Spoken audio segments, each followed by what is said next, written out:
Honest J. Nowak. Oh yeah.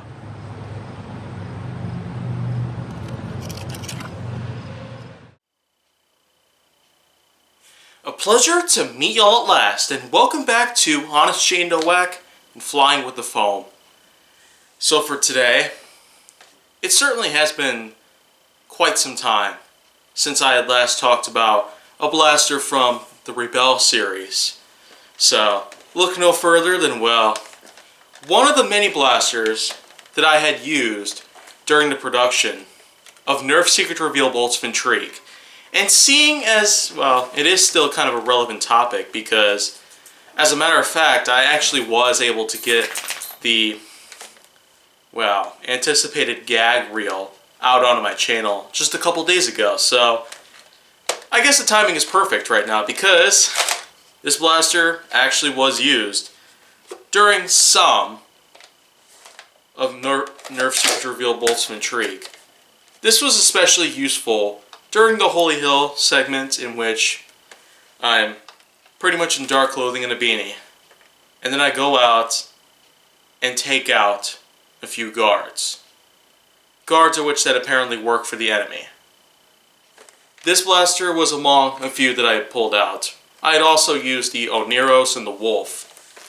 Blasters that I actually will be talking about pretty soon here on Flying with the Foam, but until then, the Rapid Red was certainly one of them.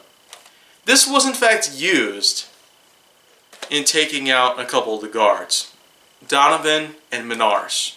Of course, there was a third guard in there as well, called Trent, who was able to escape after I had, well, tossed out the Rapid Red and brought out the Oneros in an effort to attempt to take out Trent as well, knowing that eventually I will be able to get closer to the enemy, which actually does happen even though Trent actually escapes. I put a tracker on a vehicle that Trent steals in the parking lot, basically. But of course, just go ahead and watch the film if you need to really understand what I'm talking about here. But the Rapid Red is pretty much more than just the sum of it being used as a part of the film's production itself. It's just what you think it is.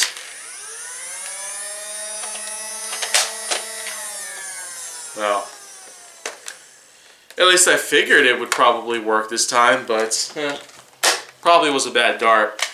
Try it again. Yep, there we go. This is more like it now.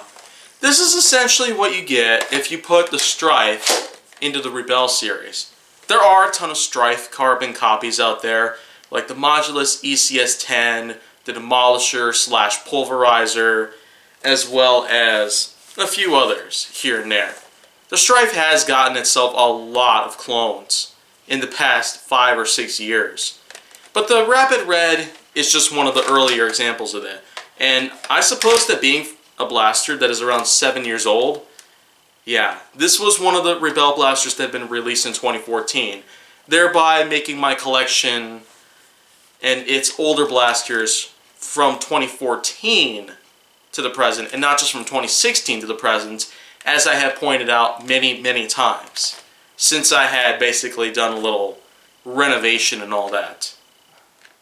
My Nerf wall itself does contain blasters from those years, and not from any older, and well, pretty soon there will be newer ones coming around. But until then, Rapid Red is just one of those that happens to be of the older type.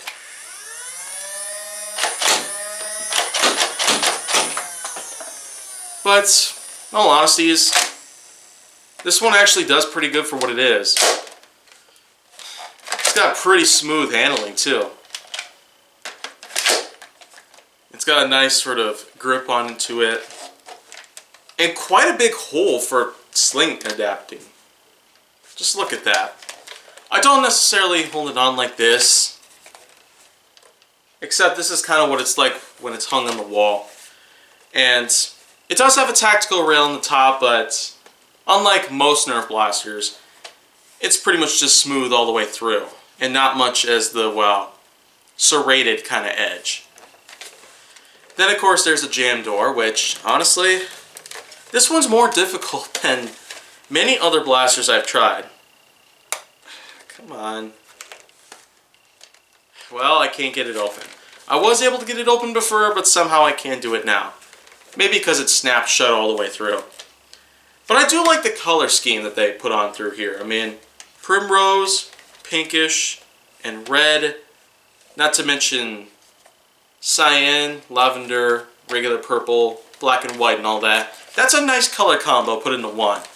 But I will say that, well, it certainly has very smooth, fluid action when it comes to its clip release and application.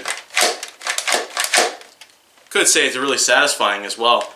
Just hearing the sounds it makes alone certainly is pretty nice in and of itself. So it overall makes the Rapid Red quite a nice thing to have around to play with all the time.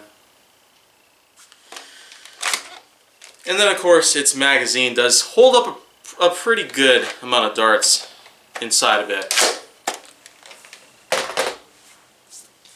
Well, that's pretty much it that I got to talk about here on HJN Flying with the Foam. But if you want to see more go down on my channel, then make sure that you like, subscribe, comment, follow me on social media, and stay on the Hollywood side.